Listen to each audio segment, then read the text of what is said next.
What is comics? A story told through pictures in boxes placed next to each other in a sequence with some text written in speech bubbles. These boxes are called panels.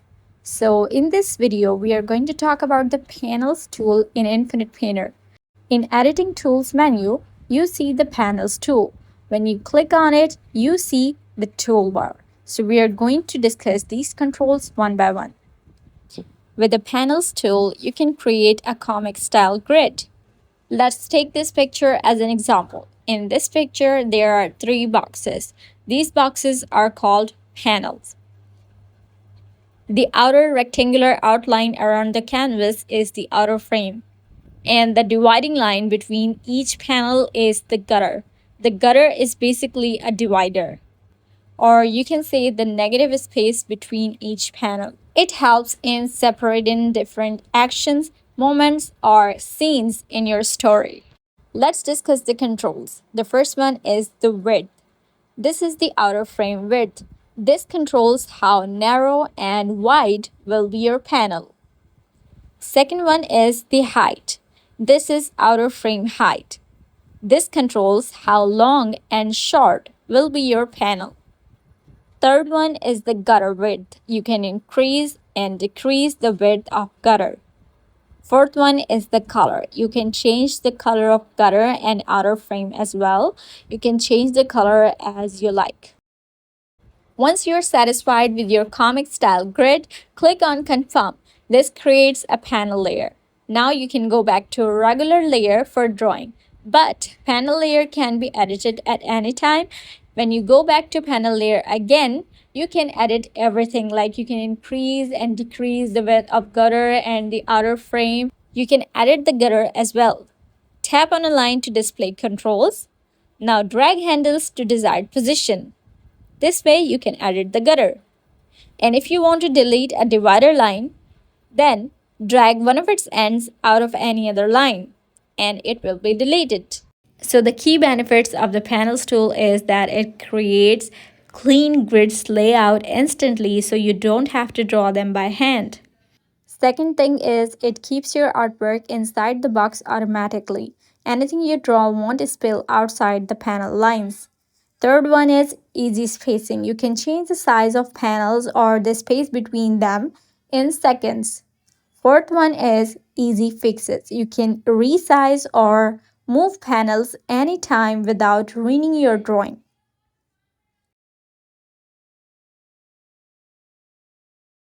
I'm starting with an Instagram template and using the panels tool to divide it into 4-panel grid. You usually see this kind of a split screen used for step-by-step art processes like quick comic strips or multi-angle video clips all in one frame.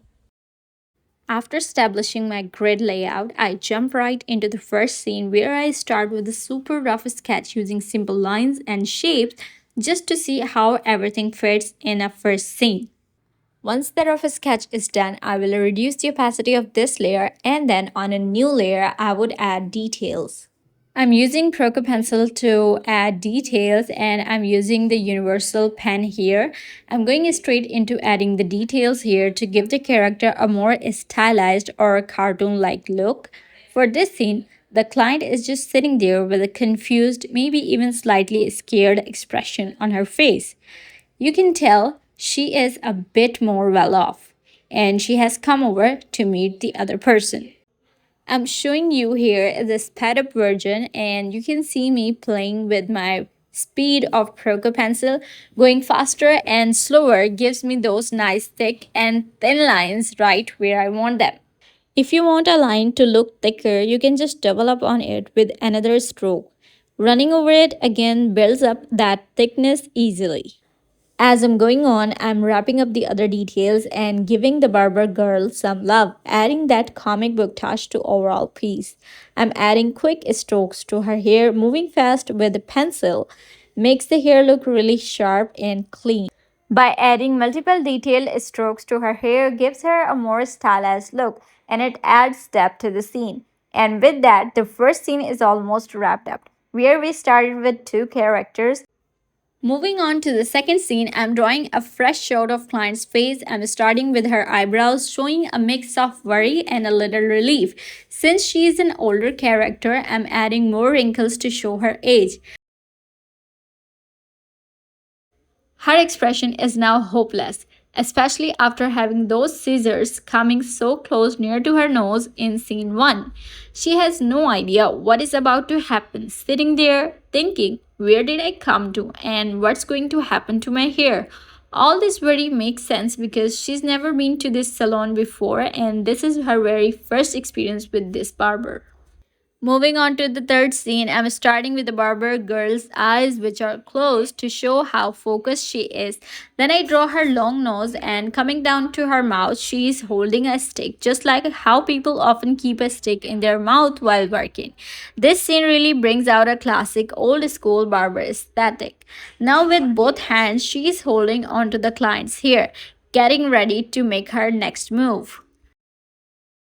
Moving on to the fourth scene, I'm focusing on the details of the client's face. First, I'm starting with her eyes, then moving to her nose with her features drooping slightly downward. Let's come to her hair. Her hair is being pulled upward because the barber girl is holding it up with one hand while using scissors to cut her hair with the other hand. I'm drawing this from a slight low angle looking up. The barber girl is completely focused on the cut, looking like a total pro. Okay, we are done with our sketch. Let's move on to coloring. First, select the fill tool to drop a light sky blue color into the background.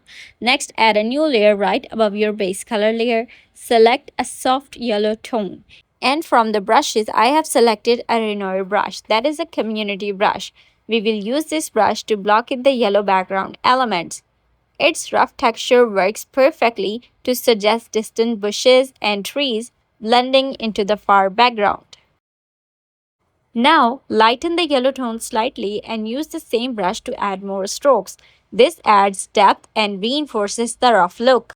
If your app keeps crashing and closing automatically while drawing, which can happen when using the panel tool, simply reopen Infinite Painter and hide the panel layer. Once that layer is hidden, you can keep drawing smoothly without any crashes. Now let's select a brown color from the color wheel. From the brush library, choose the solid fill brush and apply this brown color to the girl's hair. The solid fill brush is ideal here because it allows you to block in color quickly and cleanly.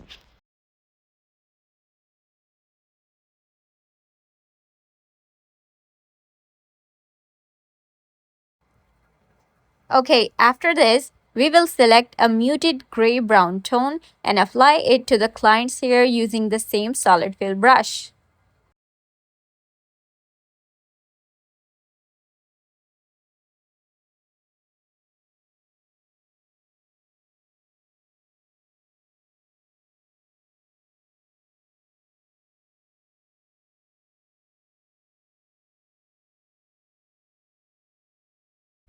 Once the hair coloring is done, you have to apply a warm natural skin tone color.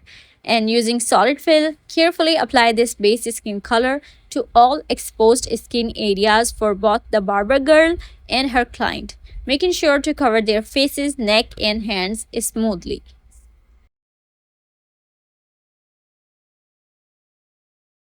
Add a soft muted pinkish tone to fill in the salon cap draped over the client, the protective cover placed on them before cutting hair. Next, switch to a cool muted gray color and carefully fill in the barber girl's shirt to create a nice neutral contrast between the two characters. Finally, take a moment to select appropriate secondary shades for any remaining small details. Apply light tone to the eyes of both characters and to the pearl earring of the client to make them pop.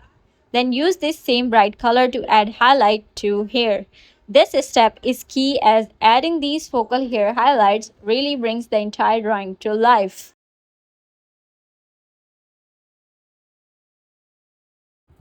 Now I'm adding a new layer above the color layers and changing its blending mode to multiply, which is perfect for painting shadows. I'm using underneath color and applying shadows gently wherever the light will cast shadows. With our shading finished, it's time to add our text, but before typing, we need to draw speech bubbles.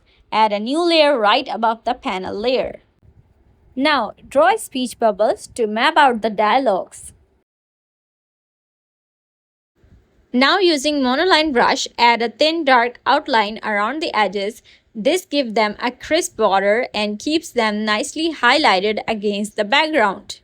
Now let's add text into our speech bubbles. Select the text tool from the menu and type out our dialogue according to the scene. Now resize and reposition your text to fit the bubble perfectly. Select your font. I'm using here a classic comic font which works best for comic pages. Now duplicate the text layer and then reposition the text into second speech bubble. Do the same for other speech bubbles as well.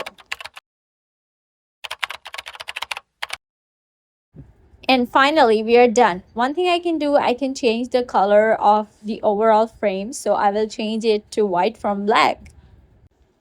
And finally, we are done. Keep in mind, this is not the whole comic. It's just one finished page of a story. Like, share, and subscribe.